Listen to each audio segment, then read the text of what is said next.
We are required to grow and develop in line with the times. On the one hand, rapid developments driven by technological sophistication can also have deep effects. Times continue to change, and technology continues to advance. Now children learn, play, and even communicate through gadgets. Everything is fast, easy, and online. However, this convenience is a double-edged sword. It can be good, but it can also be dangerous. As Muslims, we must prepare ourselves to face the challenges of the times with a solid generation, so that we do not waver or become fragile in this digital era. To become a righteous generation, we must do four things, namely, first, strengthen our faith in Allah Subhanahu wa Ta'ala. Allah Subhanahu wa Ta'ala says in the Quran, Surah Luqman, verse 13, A'udzu billahi minasy syaithanir rajim. Bismillahirrahmanirrahim. Wa idz qala Luqman libnihi wa huwa ya'idhuhu ya bunayya la tusyrik billah inna syirka la dzulmun 'adzim. Shadaqallahul 'azim. And remember when Luqman said to his son when he was advising him, "Oh my son, do not associate anything with Allah. Indeed, associating others with Him is great injustice."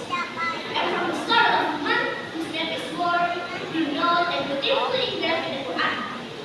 Because of his advice to his son, we have learned our lesson that we, as a solid generation, must have strong faith, unshaken by the wind, unbroken by the rain, and unlimited by the wind.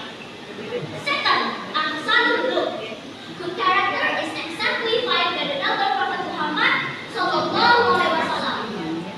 From Anas radhiyallahu anhu, who said, "Kana Nabiyyu Sallallahu Alaihi Wasallam ahsanan nasi khuluqan."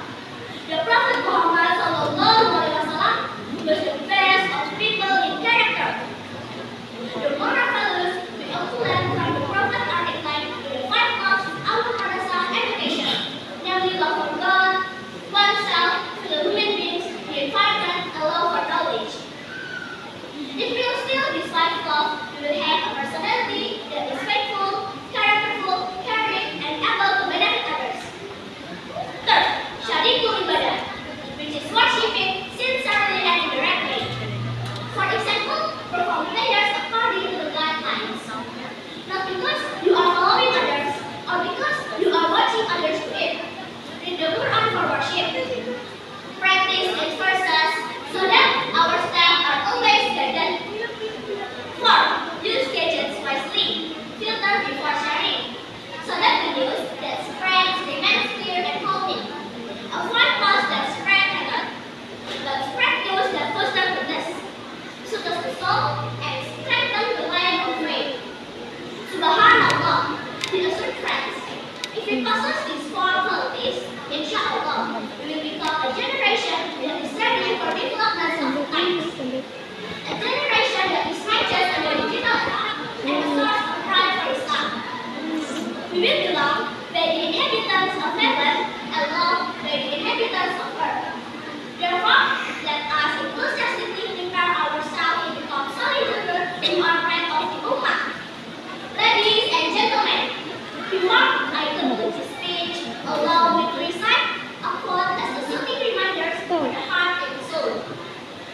In the digital world stream shines so bright, a solid child learns with heart so true. Using technology while choosing